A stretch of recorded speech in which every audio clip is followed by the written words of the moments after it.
Jadi orang yang punya ketaatan terhadap konstitusi, apapun itu keyakinan teologisnya, maka itu bisa disebut sebagai orang yang religius. Jadi kalau dalam konteks sekarang orang pakai helm itu religius? Sangat religius, karena dia taat lalu lintas, tidak melanggar konstitusi negara dan seterusnya.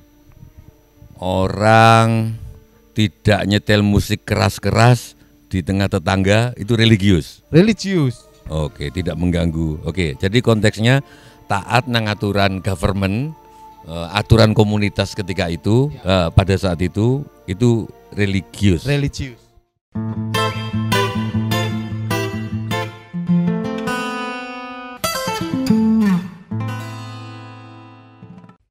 Oke, salam teman-teman. Konten yang akan kita dengarkan ini akan saya prologi dan nanti di ending tolong teman-teman dengerin epilog dari Beb Anis Soleh Ba'asin. Intinya bahwa yang tidak setuju dengan apapun pendapatnya Abah Lutfi, monggo. Cuman tidak usah maki-maki, tidak usah bla bla bla bla bla. Tulis saja di komen, atau syukur kalau ada yang merekomendasi saya tentang siapa lagi yang harus saya wawancara di podcast ini untuk ya entah mendukung atau mengkonter pendapat Abah Lutfi. Salam.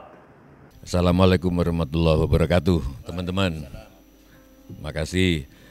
Podcast kali ini saya lagi di Tulungagung dan ketemu sama orang-orang yang relevan dengan tema kita, yaitu tentang agama.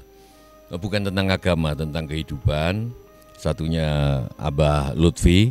Ini kalian kalau mau ikut komunitasnya di website itu Waskito Jawi. Terus satunya lagi Mas Hasib. Waskitub Jawi. Waskitub channel. Terus Mas Hasib dari Torekot Satoria. Jadi saya akan langsung aja nanya. Ini topiknya akan menarik.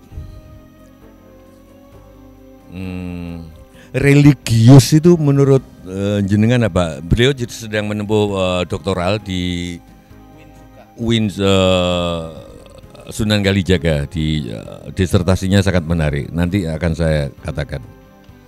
Religius itu apa? Pakai.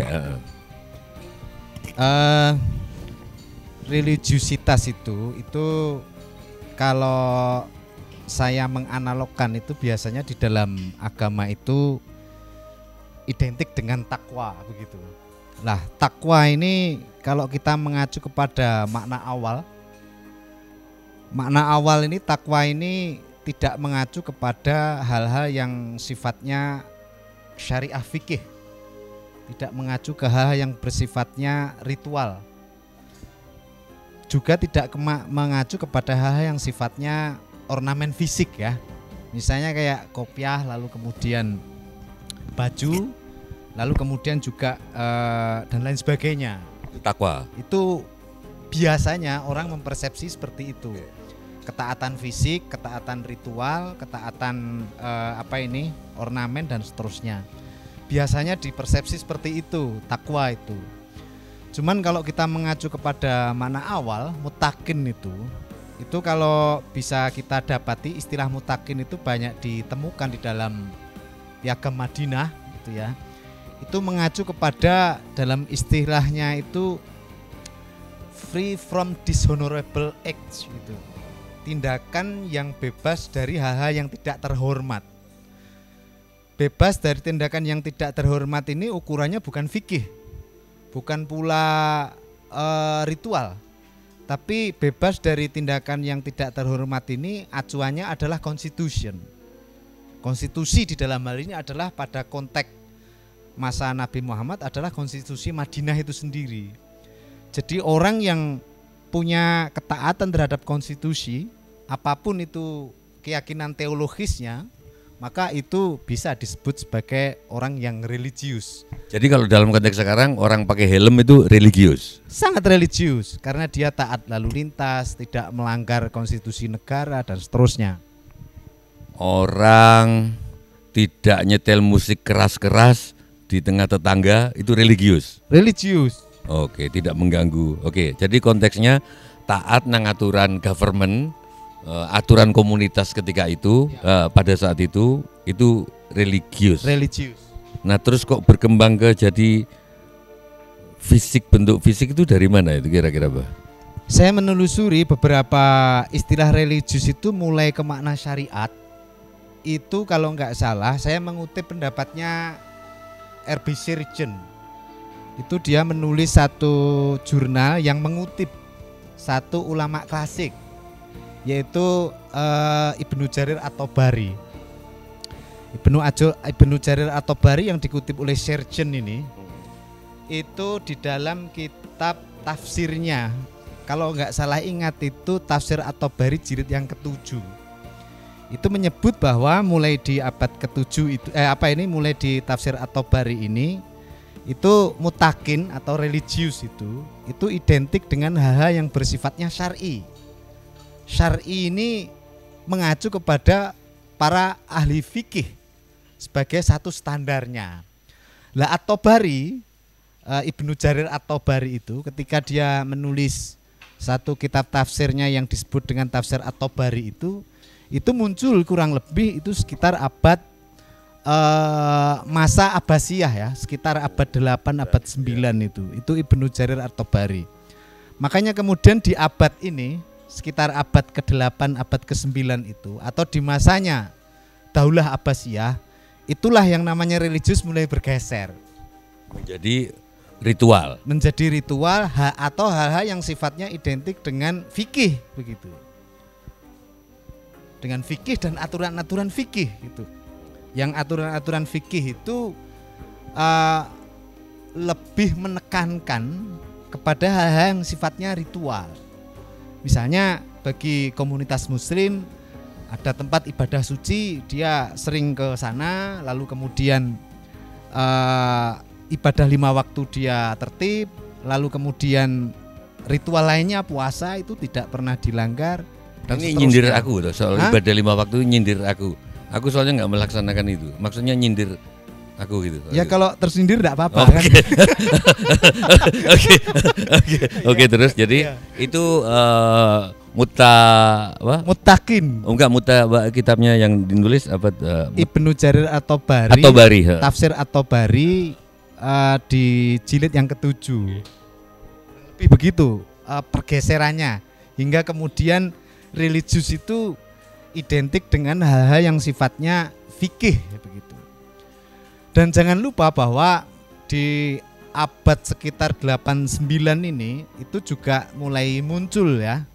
Mulai muncul misalnya penulis-penulis dalam disiplin ilmu sufi, tasawuf begitu.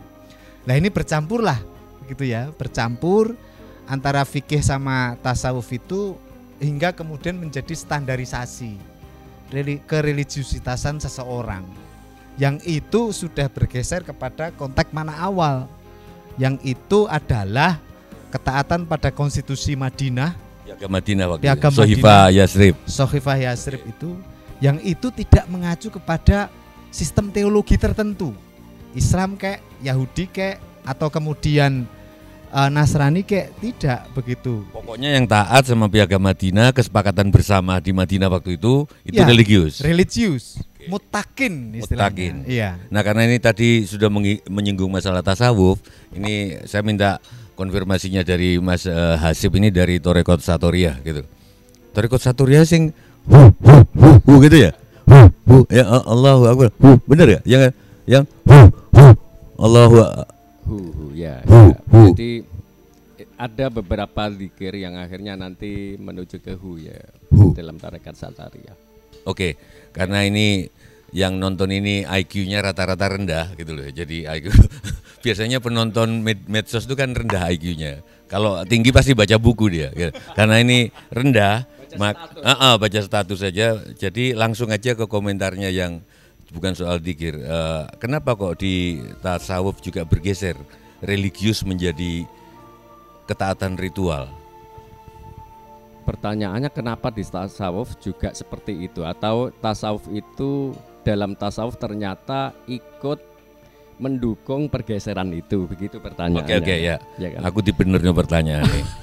Karena apakah betul seperti banyak itu? pertanyaan yang salah, maka pertanyaan yang benar akan memudahkan sebuah jawaban. Jadi gimana aku harus bertanya, kenapa orang tasawuf tiba-tiba ikut mendukung seperti itu? seperti itu ya, tentang. mungkin. Oke, ya pertanyaannya. Oke. Pertanyaannya itu. Sebenarnya dalam tasawuf sendiri tentang nilai takwa atau religius itu sebenarnya kan konsepnya persis. Jadi itu masalahnya hati ya. Masalahnya ketika seseorang menjadi patuh itu. Kepatuhan itu kan terhadap Tuhan. Religius itu totalitas terhadap Tuhan, patuh itu religius dalam tasawuf. Dan itu akhirnya menjadi bentuk ketika nanti ritualnya seperti itu kan didukung masa-masa mengembangnya fikih, akhirnya menjadi bentuk-bentuk ritual gitu. Tetapi konsep bahwa religius itu berasal dari konsep kepatuhan hati, kepatuhan ini terus Kepatuhan terhadap kesepakatan bersama. Itu berbeda. Jadi gimana? dalam tasawuf itu kepatuhannya terhadap Tuhan gitu. Nah, Tuhan itu membuat kesepakatan seperti apa? Nah, itu taunya kan Quran begitu dan hadis. Akhirnya tasawuf itu yang berkembang mengikuti hadis. Nah, kalau Qurannya kan sama ini kan, ketika dalam proses itu. Nah, kesepakatan yang mereka terima dari Quran, dari hadis, menurut para ulama tasawuf itulah yang seperti ini. Kok bisa beda ini? Tadi Abah Lutfi bilang kesepakatan terhadap kehidupan bersama. Yang taat itu religius. Misalkan nggak buang, nggak naruh sampah sembarangan, itu religius. Tidak bikin hoax, itu religius. Karena menaati. Nah, sampean kan menaati Tuhan, itu gimana bedanya? Perbedaannya sebenarnya begini, Mbak Tejo. Sebenarnya kenapa tasawuf itu mulai dikenal sebagai ilmu itu kan jauh ya. Ketika Imam Ghazali sebenarnya. Jadi itu tahun 1100-an. Itu 400 setelah Kanjeng Nabi kan. Kita baru mengenal formula-formula tasawuf yang sudah terbentuk itu sampai sekarang. Artinya apa? Dasar-dasar Imam Ghazali menulis, para ulama-ulama sebelumnya itu kan dasar dari yang mereka tahu.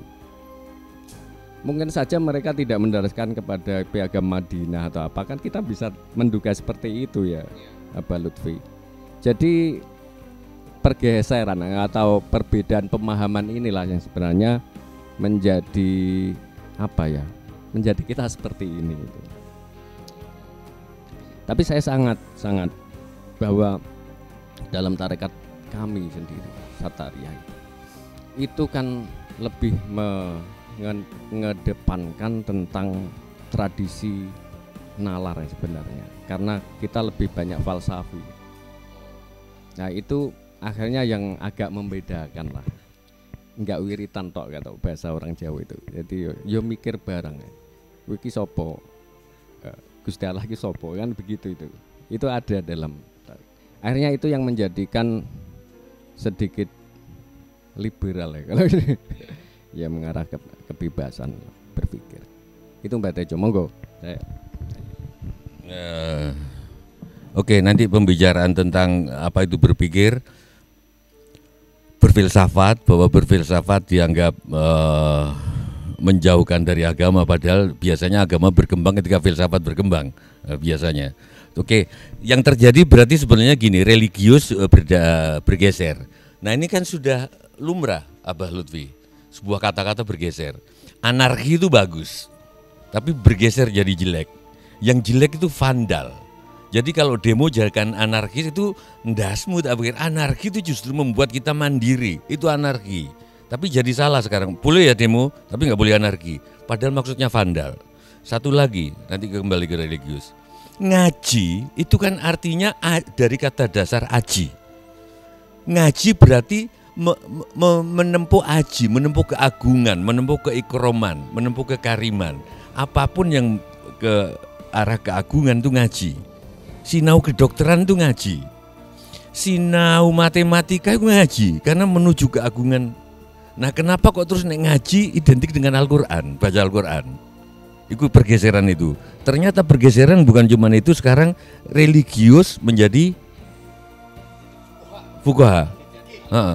Tapi kenapa kita jadi ribut soal istilah gini?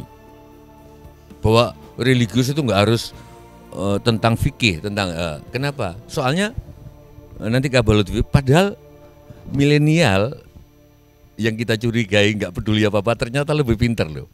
Aku pancing, bangsa Indonesia lebih religius ya sekarang. Kenapa Mbah? Banyak orang naik haji, banyak orang umroh, masjid-masjid dibangun, gereja-gereja dibangun. Mereka jawabnya apa? Itu bukan ukuran religius, Mbah. Milenial. Jadi kenapa kita harus ngomong ini? Mereka bisa ngerti kok. Jadi kepada siapa kita ngomong ini? Milenial sudah tahu, atau kepada IQ yang rendah ini, gitu. Atau lebih tepatnya kepada para orang yang mengklaim dirinya religius. Oke, berarti milenial patenono iki karena sampean wis ngerti bahwa ukuran religius nggak dari pembangunan masjid, nggak dari pembangunan gereja, tapi dari akhlak. Oke, nah sekarang kembali yang tersisa hanya orang-orang yang merasa sudah religius. Oke, yuk. Saya begini Mbak Tejo, menggarisbawahi pergeseran tadi ya. Tadi pergeseran kan banyak dan itu kan lumrah begitu. Cuman yang ingin saya tekankan adalah apa di balik pergeseran itu, sehingga religiusitas itu dibentuk berdasarkan fikih, standar fikih itu yang dibentuk pada masa Abbasiyah itu begitu. Emangnya maksud saya begini, disinilah sebetulnya yang menjadi soal begitu loh. Pergeseran semuanya banyak, cuman motif pergeseran yang dibentuk pada abad sekitar 89 inilah yang bagi saya menarik untuk kemudian saya persoalkan. Oke, tak tambahin sekarang sebelum. Oke, ternyata pergeseran tuh wajar. Yang dipersoalkan oleh Abah Lutfi ini dari Waskitub ini, apa yang ada di balik pergeseran? Air putih menjadi air bening, menjadi air putih nggak apa-apa. Padahal itu air bening kan, jadinya air putih nggak apa-apa. Karena kita nggak perlu mencurigai. Mata keranjang itu kan dari istilah Melayu. Setiap kali melihat perempuan bayangannya ke ranjang, ke pisah ranjang. Terus jadi mata keranjang pisah. Jenengan nggak apa-apa karena itu tidak ada apa-apa di balik pergeseran. Nah, apa yang ada terjadi pergeseran di balik religiusitas menjadi sesuatu yang ukurannya sama fikih? Ya, fikih ini begitu yang muncul pada era sekitar abad ke-8-9 Masehi begitu. Hukum di masa Abbasiyah ini kan mulai muncul yang namanya Islam sama agama lain itu distinktif, berbeda begitu. Teologi ini mulai tampak terbedakan yang awalnya tidak gitu ya. Awalnya tidak sama sekali. Jadi antara umat-umat di masa Madinah itu Nasrani, Yahudi, lalu kemudian pengikut agama Muhammad, Imani itu blur. Begitu. Menjadi distinktif. Supaya waktu itu belum Islam berarti. Muhammad apa? Imani, kaum Imani. Bukan belum Islam namanya atau gimana? Atau nggak usah dijelaskan dulu? Saya tak jawab ini dulu. Begitu. Menjadi distinktif ya. Menjadi berbeda. Menjadi berbeda antara agama-agama samawi. Lebih tepatnya begitulah. Lah, perbedaan ini begitu. Perbedaan antara agama-agama samawi ini itu salah satunya diperkuat oleh standar religiusitas bernama makhluk yang disebut fikih. Kok emosi gitu maksudnya? Ya ini saya lagi naik darah ini. Oke ya. Sampai gemeter ya. Itu yang disebut oleh fikih. Iya. Ini standar lah. Kemudian begini begitu. Distandarisasi dengan hukum fikih. Di dalam fikih itu lalu kemudian ada pengaturan toharoh, ritual-ritual dan seterusnya yang itu menjadi standar orang-orang religius itu, lalu kemudian terbedakan dengan orang yang mempunyai ritual lain Misalnya kayak Nasrani, misalnya lagi kayak Yahudi yang mereka tentu berbeda cara ritualnya dengan komunitas-komunitas yang distandari religiusitasnya oleh para ahli fikih itu. Inilah yang menjadi soal. Yang menjadi soal, yang disebut ini menjadi soal itu sebab begitulah. Agama-agama ini antara satu dengan yang lain itu begitu distintif ini, maka kemudian ada pada momen-momen tertentu yang disebut tension, ketegangan. Yang awalnya blur ini menjadi ketegangan. Ini diperkuat begitu ya oleh komunitas-komunitas fikih lagi begitu.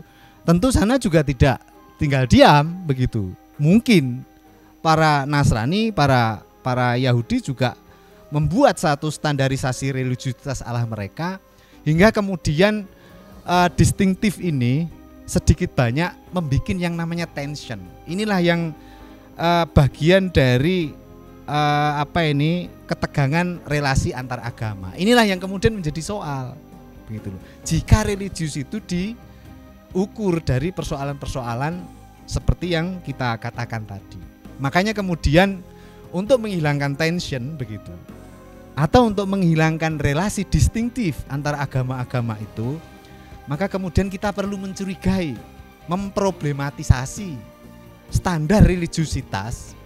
Mencurigai itu bukan ingin menghapuskan, mendialogkan lagi pembentukan keagamaan kamu itu loh sebetulnya adalah problematik ketika kamu menstandarisasinya dalam bentuk seperti itu. Itu aja yang kemudian menjadi soal menurut saya di situ itu pergeseran itu. Kalau pergeseran itu wajar, maka di sini harus diteliti ulang pergeseran itu karena efeknya sedikit banyak negatif. Oke, sebelum ke Mas Hasib, aku sering marah kalau lagi ngobrol di tengah obrolan yang terjadwal, yang sudah terjadwal, yang dia bisa bikin status BC di HP-nya, itu terus dia main HP. Obrolan terjadwal ya, bukan ketemu di jalan, mungkin masih ada chatting. Saya sering bilang, aku nggak peduli kamu sholat atau enggak, kamu ke gereja atau enggak, kamu ke vihara atau enggak, tapi kamu nggak punya adab. Nah itu konteksnya di religiusitas ini masuk enggak? Religiusitas diartikan ritual, sama religiusitas diartikan ketaatan sosial tadi itu. Masuk begitu. Aku sering marah, makanya pas pemirsa tahu kenapa aku jarang nonton film daripada aku berantem. Orang nonton film sering buka HP di dalam, itu silau. Pasti saya pegang. Ini aku nggak peduli kamu sholat. Bahasaku selalu sama, aku nggak kreatif, terus selalu aku ulang-ulang. Tapi zikir kan juga diulang-ulang kan, berarti aku lagi zikir ini kan. Aku nggak peduli, apa sih? Aku nggak peduli kamu sholat atau enggak, aku nggak peduli kamu ke gereja atau enggak, aku nggak peduli kamu ke vihara atau enggak, tapi kamu nggak punya akhlak, matikan nabimu. Terus zikirku ngono.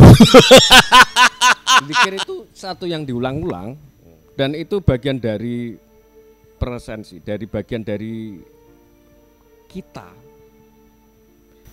kayak afirmasi itu kepada apa yang kita inginkan terhadap nilai-nilai kan.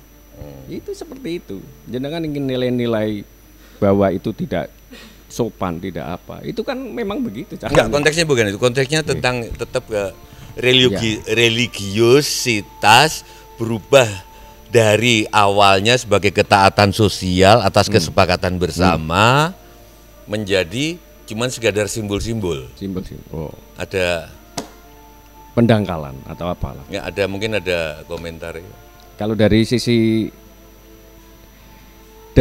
tasawuf atau dari sisi tarekat itu memang seperti tarekat itu mengikuti perkembangan agama karena tarekat sendiri lahir dari kaum-kaum agama ini kan. Kalau tarekat ya, bicara tarekat, tapi secara esensi sebenarnya religiusitas dalam tarekat itu kan bagaimana manusia itu kembali, mau kemana, itu kan pertanyaan besar. Saya kira itu bukan hanya dalam kemagama atau kemagama samawi lah, semua orang akan punya pertanyaan besar itu. Dan kebetulan di dalam tarekat itu yang menjadi pokok utama. Oke. Mungkin untuk mengakhiri, thank you Hasib. Saya pernah baca bukunya YB Mangunwijaya, Romo arsitek juga. Kalau bagi Romo Mangunwijaya, religi itu agama, religius itu rasa keberagamaan. Kalau nggak salah loh, mungkin kalau yang pernah baca religiositas dan religi. Nah, religiositas itu rasa kebertuhanan yang tak henti-henti. Saya ngelihat Abah, ngelihat Tuhan. Saya ngelihat kucing, ngelihat Tuhan. Saya ngelihat apa yang ada hanya Tuhan, yang bukan Tuhan hanya seolah-olah bukan Tuhan. Kira-kira itu kira-kira kesimpulanku. Nah gimana? Apa itu religiositas? Itu religius. Oke, itu biarlah yang menjadi definisinya Mangunwijaya seperti itu. Cuman bagi saya mungkin bisa jadi berbeda dari apa yang disampaikan oleh Romo Mangunwijaya itu. Mengingat kepada kesejarahan yang tadi kita ulas begitu. Yang menjadi pointer itu sebetulnya religius masa kenabian itu yang disebut dengan mutakin ketaatan itu sebetulnya semangatnya adalah humanity. Sementara pada aspek pergeseran ya, para ahli fikih dan seterusnya itu yang menjadi fondasi utamanya adalah teosentris. Yang pertama humanitas. Jadi dari semangat kenabian itu semangat humanity loh. Lah ini kamu kok semangatnya teosentris banget sih? Wong ini awalnya antroposentris, kok kamu ini teosentris banget? Bahkan ketika itu dilakukan oleh ateis. Jadi saya belum lama saya ke Melbourne. Itu ada supir truk lampu udah hijau, tapi nggak jalan-jalan karena ada anak kecil naik sepeda kecil mau nyebrang. Si sopir itu narik, mana ibumu, mana orang tuanya ketinggalan jauh. Jadi walaupun lampu hijau dia nggak nyebrang, dan yang di belakang ini tahu bahwa karena supir truk ini kameranya nang kene ya, bahwa supir truk ini memberi jalan di itu ngenteni, nggak din nggak gitu. Semua tahu itu. Begitu ibunya muncul, baru truk itu jalan. Katanya Australia banyak orang ateis, katakanlah dia ateis. Dia religius nggak? Sangat. Asalkan dominasi aspek humanity itu muncul pada setiap orang, apapun itu identitasnya, ateis kah misalnya, mukmin kah, Yahudi kah, Nasrani kah, begitu, itu menjadi identitas religiusitas seseorang. Karena dimensi humanity itu muncul pada sikap-sikap dan perasaannya terhadap lingkungan yang mengitarinya. Saya kira di situ poinnya yang menjadi ukuran religius itu. Apakah itu bentuknya di berbagai wilayah itu berbeda antara satu dengan yang lain? Saya kira itu persoalan lokalitas lah, lokalitas yang itu bisa jadi berbeda. Cara memperlakukan orang antara satu dengan yang lain. Tapi yang menjadi inti adalah humanity, itulah sebetulnya inti dari religiusitas seseorang. Kalau religiusitas artinya sepositif itu, kenapa kok teman saya ini jadi sinis? Sinisnya gini, seniman-seniman luar itu usianya makin bertambah, makin bagus. Ada Rod Stewart, makin mateng cara nyanyinya. Terus kalau seniman Indonesia, dia bilang seniman Indonesia itu makin tua, makin religius. Gitu. Tapi kok nadanya sinis, padahal religius bagus. Gimana itu? Maksudnya seniman makin religius itu gimana gitu? Itu seniman yang kayaknya udah religius juga. Seniman yang mulai berdakwah maksudnya. Semilah yang begini betulnya. Seniman-seniman yang kayaknya itu mulai mengidap penyakit serba Allah begitu, yang sebetulnya semangat kenabian itu serba humanity. Kami Allahan gitu. Kami Allahan lah begitu. Okay. Atau kami Gusti Allahan lah kami begitu. Dan nanti ada orang-orang yang kelihatannya itu kayak punya kemampuan ilahi itu kami walinen lah. Oh, kami walinen. Jadi kenapa sila ketiga itu menghendaki persatuan? Karena harus bersatu ya orang-orang yang kami sosolen, ya, yang kami tenggengen. Ya. Terus kami walian dan kami Allahan. Oke, yang terakhir monggo Hasib. komentar. Bagaimana saya setuju. Artinya apa? Bahwa percaya Tuhan itu kan nggak bisa dipaksa, tidak bisa dipaksa. Itu kan menjadi hak masing-masing. Maka Kanjeng Nabi itu humanity, kemanusiaan utama. Itu kan satu hal yang bisa disepakati dan bisa untuk dirubah bareng. Nah, kenapa kembali ke kita itu? Kenapa Kanjeng Nabi itu kan percaya Tuhan ya? Mau dari Tuhan kok ya, anunya. Maka para tarekat itu akhirnya mengidolakan Nabi sebagai ketika Nabi itu memposisikan wakil Tuhan. Jadi dekat sekali dengan Tuhan, maka para orang-orang dalam tarekat religiusnya di situ. Tetapi humanity ini yang kadang akhirnya karena ke atas terus, akhirnya nggak melihat horizontal kan, Bang. Ini ya juga betul sekali. Ini kami juga merasakan. Oke, matur nuwun. Kita sampai ketemu lagi di episode selanjutnya. Kita akan membahas halal haram. Mungkin nanti di episode selanjutnya aku tanyain ini calon dokter yang akan disertasinya akan mengguncang dunia. Aku nggak bohong. Aku nggak bohong. Nanti saya akan tanya soal halal haram menurut yang dalam tanda kutip seharusnya. Dan mungkin saya juga akan nanya apa itu iman. Saya cenderung bingung sekarang ini kalau memang orang beriman, namanya keyakinan itu nggak bertambah ketika dipuji dan nggak berkurang ketika dicaci. Itu namanya keyakinan. Kalau masih bertambah ketika didukung, berkurang ketika dicaci, itu namanya kalkulasi. Nah, kenapa banyak orang yang merasa terhinggung keyakinan beragamanya ketika dihina? Maksudnya kan biarin aja gitu. Masih yakin kok. Nesu loh, nek panjang keyakinannya, gak apa-apa deh ngomongin aku tetap nyembah. Itu agama baper mungkin, Pak. Oke, makasih itu nanti di selanjutnya. Sampai jumpa, salam. Ya, assalamualaikum warahmatullahi wabarakatuh. Ada juga hal yang menarik sebenarnya yang diungkapkan oleh Abah Lutfi di Waskitub tentang adanya degradasi atau bahkan penurunan pemaknaan istilah-istilah agama dalam Islam. Salah satunya takwa.